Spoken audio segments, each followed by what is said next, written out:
Welcome to the Pick Me Up Podcast Unscripted, brought to you by CDI College, the training you need for the career you want. I'm Jennifer Lee, and join me for a monthly conversation where we unravel the myths of mental health with our expert guests. Get ready for a fun and informative deep dive into many topics that are currently on our minds. Let's get started. Okay, so I'm really excited that we're on episode 3 of CDI College's Pick Me Up podcast. Today's episode, we're talking about the stigma around mental health because many years ago, people really weren't honest with how they were feeling. So now in the last few years, I would say we're getting better. We could be a lot better and more accepting. But we're getting there. I have that feeling. Especially in the last few months, we've seen professional athletes like Naomi Osaka say, hey, I'm not going to do the French Open. I'm not feeling up to it right now. My mental health comes first. Most recently at the Tokyo Olympics, of course, we've seen Simone Biles, and she has said, no, mental health comes first. So I'm glad we're finally seeing public figures step up to the plate and say enough is enough. And I hope we can do that in society, no matter what position that we hold. So we're going to talk to a mental health expert. He's a mental health counselor. His name is Sam Chung, and he is in Seattle, or I guess Bellevue, Washington. And really excited to talk to you about this topic because I have been watching the Olympics. Have you? Yeah, I have been. It's been a kind of an interesting year, to say the least, with the Olympics. You think being a year pushed already was like the headline, but now we're seeing a lot more interesting stories come out too. So we'll get to that in just a second. But before we start, kind of peeling back the layers of mental health, I want to know about you more. I know that you are also a pastor as well, which I think is really cool. So how did you get to being a pastor and a mental health counselor? Tell us your story. I just remember even at a young age that I had a lot of people or a lot of friends that would call me and have conversation with me about things.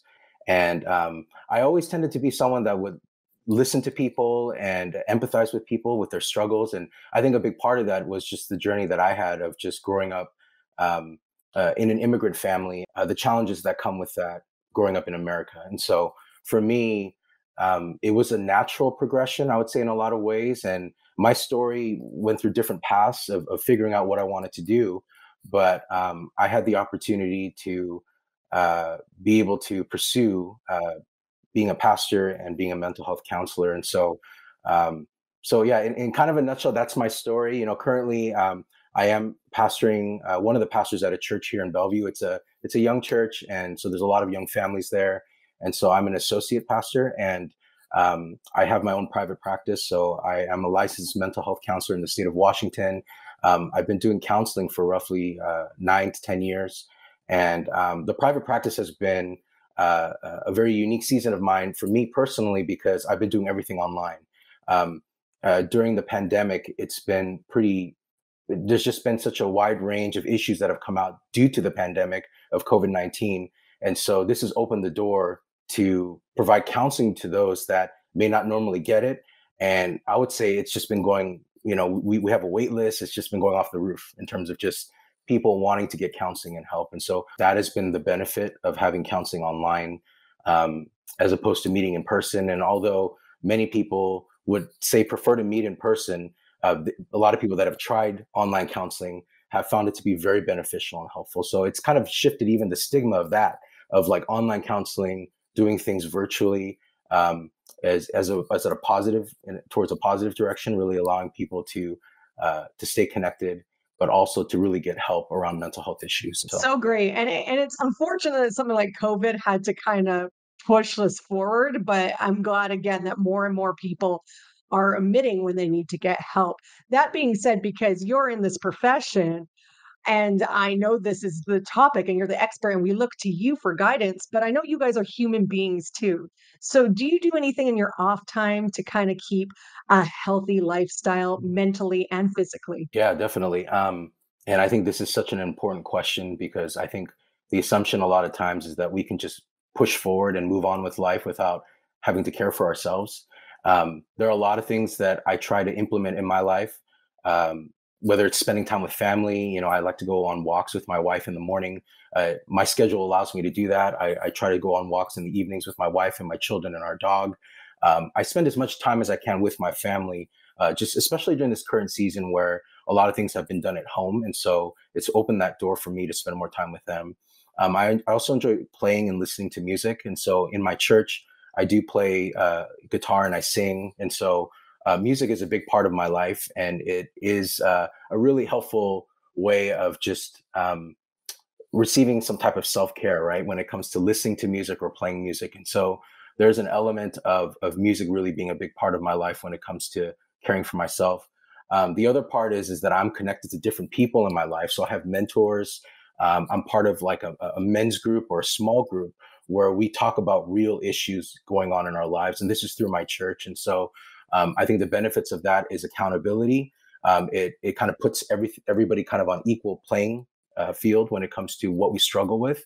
And it allows us to really listen to one another and hear one another's stories. And so that's been part of my journey. And one thing I want to really emphasize just with this particular question is that practicing self-care is not selfish. And I want to make that very clear because I think in a lot of ways, people assume that doing self-care or focusing on oneself is such a negative thing. But we have to remember that we are actually doing a favor to other people by taking care of ourselves. We are not at 100% functioning when we are not sleeping well, we're not eating right, we're not exercising. We have to remember that our physical bodies interact with our emotions.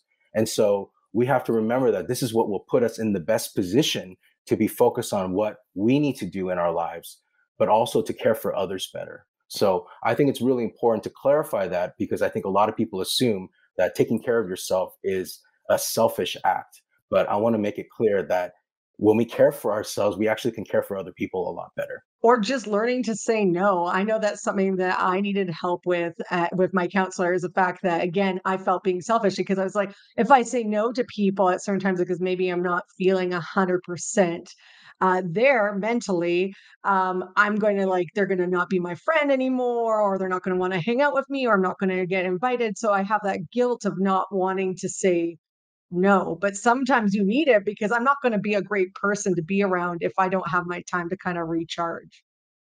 Definitely, yeah, yeah. I think the aspect of even being able to say no is a reflection of putting around healthy boundaries as well in your life. And so I think that is an important aspect of taking care of yourself because we have to remember we are human beings. We have a certain capacity and nobody is self-sufficient at the end of the day. We all are required to live in a way where we need people and we need to eat, we need to sleep. I mean, we just can't do things 24/7. And so it's really important that we also create healthy boundaries around our lives so that we are not overdoing things or we're not overwhelming ourselves with things in our life. Another thing that we're touching upon, which is overwhelming ourselves, and I know I'm guilty of this, is setting goals. Like, goals are great, but I think in society, especially with social media, and we see all these, like, great pictures of, like, our friends doing better in our lives for us, I put a lot of pressure on myself to hit certain goals by certain ages. Do you ever feel that type of pressure? And how do we kind of rewire our brains from that goal-orientated way of thinking? Like, I know it's important to have goals, but you kinda have to have a balance. Yeah, 100%. I think one way is to really understand that for me personally, anything that was performance related, whether it's trying to do something, whether it's in school, getting good grades, or whether it's work, whatever work environment I'm in, anything performance related can lead to putting pressure on ourselves to be successful. And we have to remember that success is not necessarily manufactured within us. I would say that it is measured by our society and culture. And in a lot of ways, our society and culture is dictating what success looks like. And so when we feel like we don't live up to that, especially when we look at social media, we see the way that people look, what they have, money, success, all these things, and we don't live up to that, we feel like failures. But we have to remember that everyone is different. Everyone is different. Everyone is uniquely made, and everyone has a unique responsibility and part within this society. So the story of success looks very different from people to people. There isn't one form of success, if that makes sense. And so I think our culture and society may be pushing sometimes this agenda of what success looks like. But I really believe that you can be very successful in whatever sphere of influence that you are in. Because if you think about it, there are people that you will reach and people that you will connect with that nobody else will. And I think that is the unique thing about who we are as individuals in different spheres of our lives. And so I think success, we have to pull away from this idea of what society dictates as what it means to be successful. And we need to really think through, okay, how do I continue to measure what success looks like based off of what I've been given? And that is what makes you successful, is what you've been given, that you do that to the best of your ability. And so we have to remember, once again, success isn't just one form that we see.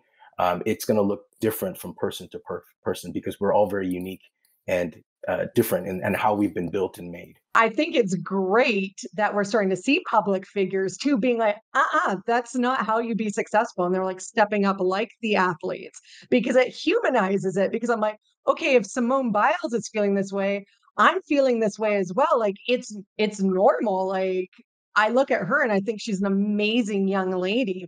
And I look at Naomi Osaka, an amazing young lady as well. And I'm like, they have it all in my eyes, but they're human at the end of the day. And for them to put that clear boundary of like, I need to stop for my mental health, I think that is so amazing. And I know that there's been a lot of mixed reactions online, which we're going to get with social media.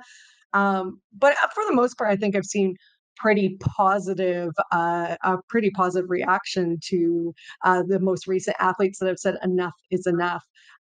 What are your thoughts on just public figures finally taking a stand against mental health and being like, this is a real issue that we need to solve now? I think that with all that is happening right now, and the awareness that this is creating, I think that this is normalizing what people are dealing with. Um, this is the thing I feel like we see with athletes and celebrities and people in leadership. Our issue is that we assume that somehow these people are immune to being human beings. And this is something that you already mentioned, um, that you mentioned, Jennifer, but just this idea that, you know, these people are just somehow not human because of what they do. And we have these expectations on people that they don't, that on people that we don't even know or understand what they're dealing with. And every day, we walk by people, we interact with people, and we meet people in the grocery store, the bank teller, we go to Starbucks with the barista, and we make assumptions. And whenever we assume something, it could lead to a lack of empathy or understanding of what that person has gone through. One of the things that I really encourage people to do, when I do counseling or just in general, is to continue to be kind to people. That is a trait that I feel like we miss within our culture and society today, because of the way that we feel when someone wrongs us, or if we feel like someone is having a bad day, therefore there's something wrong with that person. But this is the interesting thing, is that we are not able to understand and dig through someone's life story based off of one interaction. Therefore, instead of assuming what someone is going through, or assuming that this person is just being a jerk or being mean, that we need to take a step back and empathize with them and understand, man, this person may be going through something that I have no idea about, and I just need to be kind to this person. And so I think in the same way with professional athletes, it's interesting how there's just so much criticism, right, towards athletes that are quote unquote not manning up or not performing a certain way, that they're letting people down. I think we need to continue to humanize the issue and understand that people are just human beings. And Simone Biles has a reason for why she's doing what she's doing. And for us to sit there and tell her behind the computer screen or behind a TV screen that what she's doing is wrong, I think we're casting such judgment on people that we have no idea what they're dealing with. I would say the people that can speak into Simone's life are people that are close to her, that are connected to her. And these are the people that would understand what she's dealing with. But for people like us behind the scenes, I think we need to give people the benefit of the doubt. And that's something that we lack right now in our society. We don't give people the benefit of the doubt. And I think people like Simone Biles, Michael Phelps, Naomi Osaka, they are bringing to attention that, hey, like, I'm just a human being like you guys are. I have been gifted and talented in doing these specific things in my life, but that does not make me superhuman or not human at all. We need to remember that these are human beings that we are talking to. I don't get why we are so invested as a society in these public pro athletes, because it's like they're not going to be sharing their wealth with me. So even if they win gold, like what is my benefit from them? So we could go into a huge topic around sporting culture and everything. Like, and I realize it's something that we've had around for like the whole time the earth has been around, this idea of sports, but it's just, why are we so invested in these people winning? I really feel like we as human beings want to live for something greater, and we vicariously live through people. And this is why I feel like we are so connected to sports teams. I live in Seattle, near Seattle, and sports is huge here. Obviously in the States, it's huge. Obviously in Canada and Vancouver, you have the Canucks. And so I think there's an element of being so connected to these sports teams that we almost live vicariously through them. And we want to belong to something, whether it's a university team, whether it's a city, a state, province, or country. If a team wins, we feel like we win with them, right? Like we are so excited. On the flip side, when a team loses, you see people crying and being really emotional. And I think there's an element of living vicariously through people that leads us down this path that we are so invested in sports and just people's achievements. And so I think the unfortunate part of that is that when a team loses, we hear about bandwagon fans, right? People that just basically jump off the bandwagon. So success then is measured by just winning all the time. And unfortunately, I think not only sports teams feel that pressure, right? As you see athletes that get traded or, things like that, but you begin to see that there's a lot more pressure from the higher ups that want to create an atmosphere where it's just constantly about winning. And that is feeding into our culture and society today. It's just all about winning. And if you don't win, then you're a loser. And unfortunately, that is not a marker of success. And I want to be very clear about that, because even in sports, a lot of the greatest sports players in our lifetime, when you think of Michael Jordan and Kobe Bryant and all these players, at the end of the day, they have lost many games. They have missed many shots, and they are not defined by that, meaning that that is what has driven them to grow more. And oftentimes our failures are what leads us to grow in a way where we can better, just develop as people. And so I would say in a lot of ways, we are just invested in these things because we want to vicariously live through people, and we want to be a part of something even greater than ourselves. It's such a crazy thing to me, and I watched a really good documentary. Actually, it's a Michael Phelps documentary, and it's called The Weight of Gold, and it's focused on many different pro athletes, and I definitely recommend it to anybody because I just thought, wow, these people have it all because they're professional athletes, but really no, the struggles that they go through to get to each Olympics is something in itself. So I think we can learn a lot from the athletes, especially students as well, because students put huge amounts of pressure. Like I went to university, obviously you've gone to post-secondary education, and it is a stressful time. So how do students kind of start taking away that stigma around mental health? Do they start talking to each other more openly? What is some advice that you'd have for some students right now that are like, oh, I'm going back in the fall, and of course, a lot of them are going to be going back in person for the first time too. So that could be a little scary as well after we've been at home. We've got to get used to a whole new thing again. Yeah, definitely. I think one of the things that students feeling that enormous pressure to be successful in school, I think one of the things is definitely being okay with knowing that this is a thread that we all carry. I think this idea of worrying or stress that we put on ourselves is a very human trait, and I think oftentimes because we don't normalize it, we think that something is wrong with us. And obviously, there are different measures to this, but I think for a student that is coming back to school, coming out of COVID-19, or maybe will be going back to school in person, whatever that looks like, I think initially there needs to be this understanding and this mindset that, hey, these things are normalized to a certain degree. Like it's not something that will hold me back, and I can really work through this. I can get help. Like I really, when I'm meeting with clients, especially those that are students, I always want to point them towards hope. And I also want to rationalize their thoughts, because I think oftentimes people will think about things. And when they have anxiety, it leads us down the path of the worst case scenario. You begin to think from the perspective, okay, as a student, if I fail this class, then I will fail my program, and then I will never get a job, and then I will one day be homeless. And so they go down this trajectory that is all going in their mind within the first 15 minutes of just me sitting with them. And we have to begin to rationalize those thoughts and understand, okay, what is really happening? How do you move forward with this in light of what you know? And how do you understand that sometimes your feelings can play tricks on you?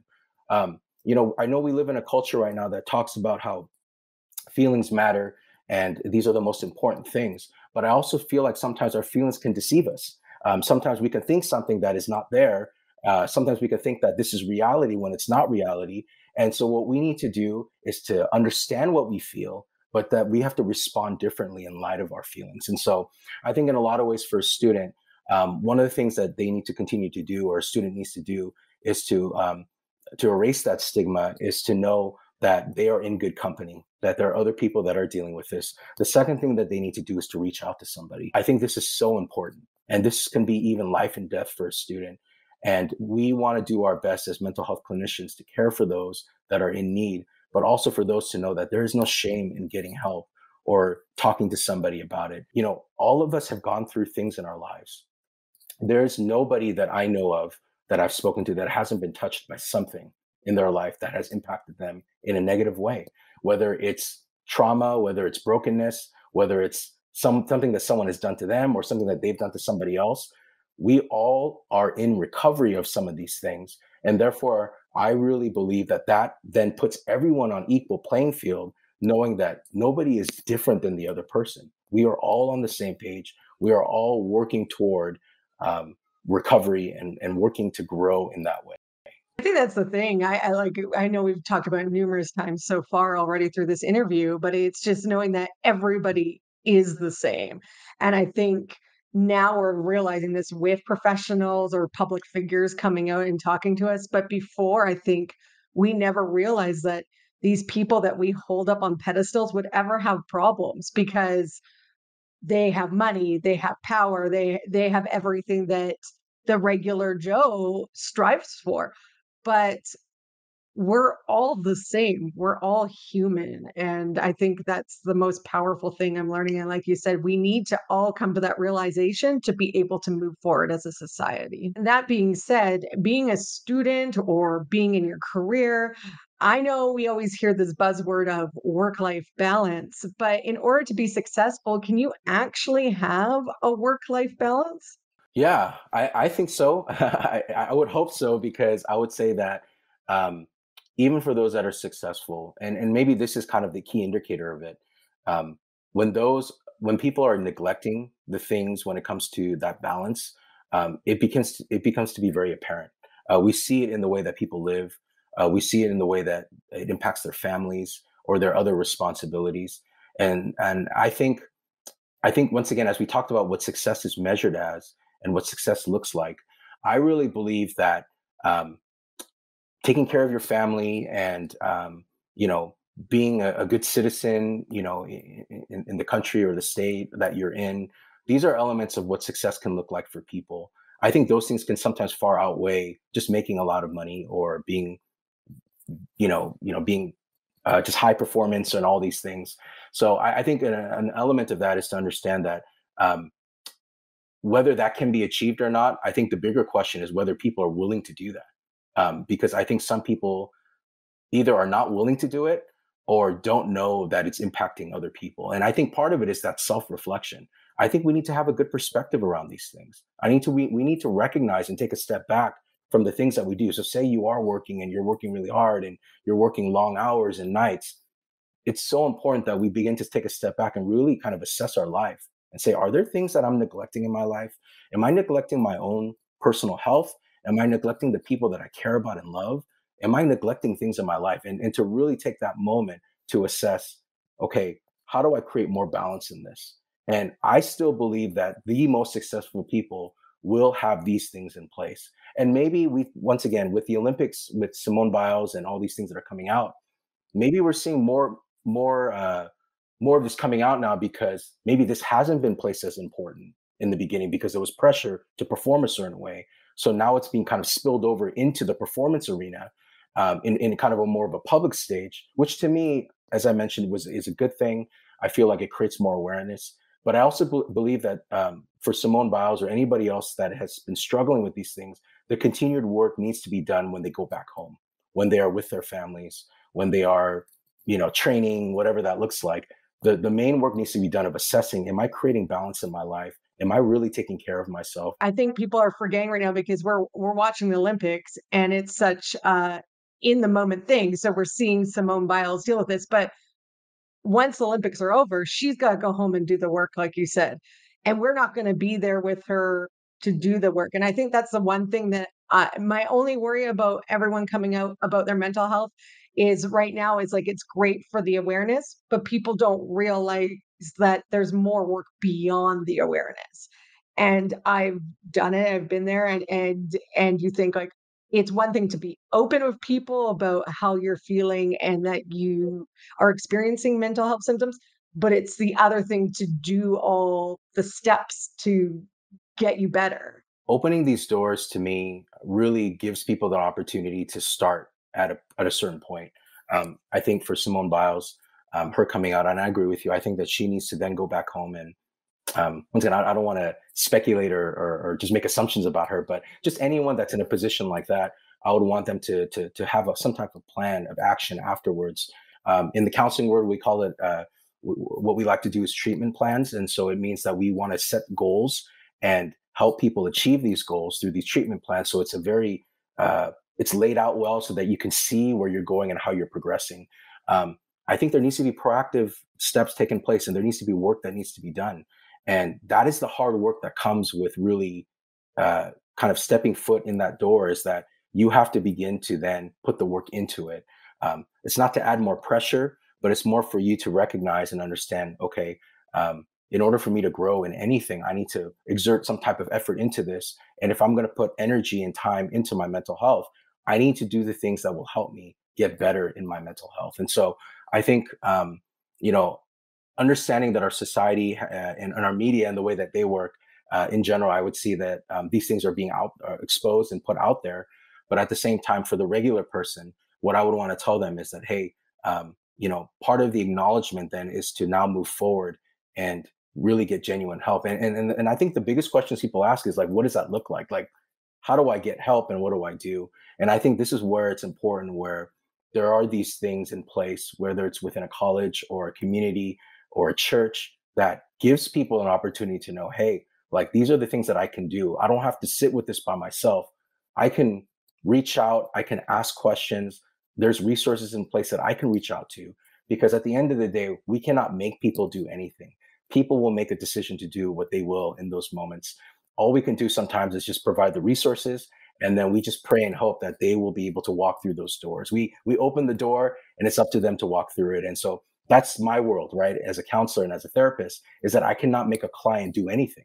I can share things and explain things and counsel them on what they can do to help themselves. But if they don't take action, if they don't do those things, then they will see little fruit.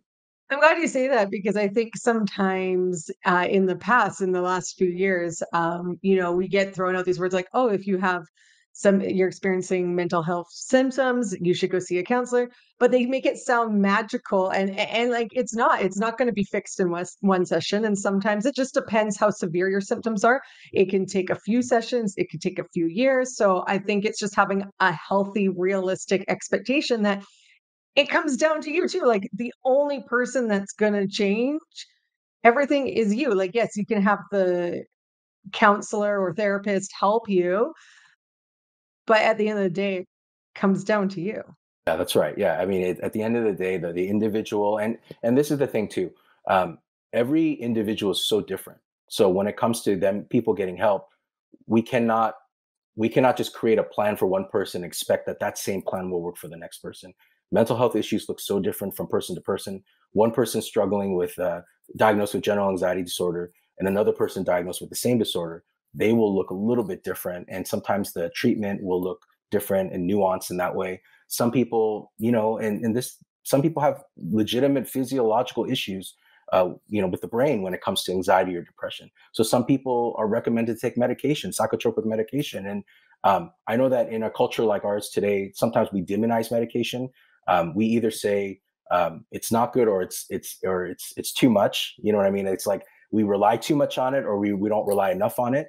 I think we need to have a healthy balance around medication as well, to know that we don't demonize it, because it can be a helpful tool, but it's not the only tool. And I would say this: counseling is not the only tool as well. Counseling is a helpful tool, but when change comes, I think that it requires a lot more than just counseling. It's a lifestyle change. It's the people that you put in your life. Think about people struggling with drug and alcohol addiction. They can get counseling and try to work through their addiction. But if they continue to hang out with people that struggle with the same addiction and they're using with them, they're not going to get any better. So there has to be legitimate lifestyle changes that happen on top of getting all these, because these tools won't matter at the end of the day if you are not taking the right steps towards really utilizing those tools to help you. When it comes to CDI College, I love their Yes. initiatives they're doing right now. I love the fact that they're doing this podcast. They're also doing a social media campaign right now where everybody shares their own personal health story. For me, they got me to share my personal mental health stories. So, how important do you think it is to have campaigns like this on social media saying, hey, share your story with us? It's okay. Yeah, I think it's great. I think what CDI College is doing with this campaign is amazing. I would wish that all colleges would do this and be able to have these types of campaigns, because it is not only creating awareness, but it's giving people a voice. I think that sometimes we live in a culture where voices are basically drowned out, because of what media or society is trying to push out there. But I think for people, when they are able to share their stories, they're basically sharing a part of their life, and they're opening up a glimpse, essentially, of what they're dealing with other people. And there's something about letting go of this burden that you carry, and so you're unloading a burden that you're carrying. And what you are doing is that other people are helping you carry that. So when you share your story on social media, what that can do is that the people that are listening are not only understanding where you're coming from, but they're also carrying that weight with you. And so you don't feel like you're carrying it alone. So I think this is a beautiful thing that CDI College is doing. I think these campaigns not only, once again, create awareness, but I think it really gives people an opportunity to share their voice, and to really normalize this, because this is something that human beings deal with. And we need to really understand that this is not something that's completely abnormal or completely weird, something that people cannot talk about, but that people begin to see like, oh man, I never thought that so and so would deal with this, or and once again with our athletes, right, in the Olympics, or even sports figures or leaders or actors or actresses, we begin to see that people are dealing with these things, and it's a real thing, and it's impacting everyone, meaning that everyone has kind of a shared experience or story around what other people are dealing with. And so I think the campaign that CDI College, of giving people a voice, being able to share what their struggles are, not only creates awareness, but also unloads some of that burden. All about positivity, which brings me to my last and final question. How would a world without stigma around mental health look? Yeah, this is a great question because I think in a lot of ways, I really believe that a world where there is no stigma around mental health would be a world where people are just more honest about themselves. I think right now we live in a culture where people like to hide things. Everyone likes to wear masks. And I think taking away the stigma of mental health will give people an opportunity to be very genuine and honest with where they're at without fearing the repercussions of that. Because our society has, over time, put this fear that if you are not this type of person, then you are not successful or that you don't have it all together. And I really believe that taking the stigma away from mental health will create an opportunity and channels for people to just be very honest without fearing the repercussion of being found out or being looked a certain way. And so that would be a beautiful thing. And obviously, our world is not perfect, but I know that we continue to strive uh, to change things, policies, whether it's policies or whether it's the way that we live our lives and how we treat others, to try to make this world a better place to live. And I think in a lot of ways, the stigma that is attached to mental health, when that gets erased, I think it will be a beautiful thing for humanity as a whole. I can't wait for that day. It's super important. I'm glad that we're having this discussion. So thank you so much for joining me today on the Pick Me Up podcast. We really appreciate it. Yeah, thank you so much, Jennifer. It was an honor and privilege to be on this, and thank you so much. Thank you. And if you want to help people cope with mental health, of course, CDI has great programs and they've got this addictions and community service worker program. And all you have to do is go to their website for more information, which is cdicollege.ca. And we'll talk to you next month. Thank you for joining us for another episode of the Pick Me Up Podcast Unscripted. Brought to you by CDI College, the training you need for the career you want. Make sure to continue the conversation by following us on our social media pages. Also subscribe to our YouTube channel so you don't miss any episodes. And for more information about CDI College, check out our website, cdicollege.ca. Talk to you next time.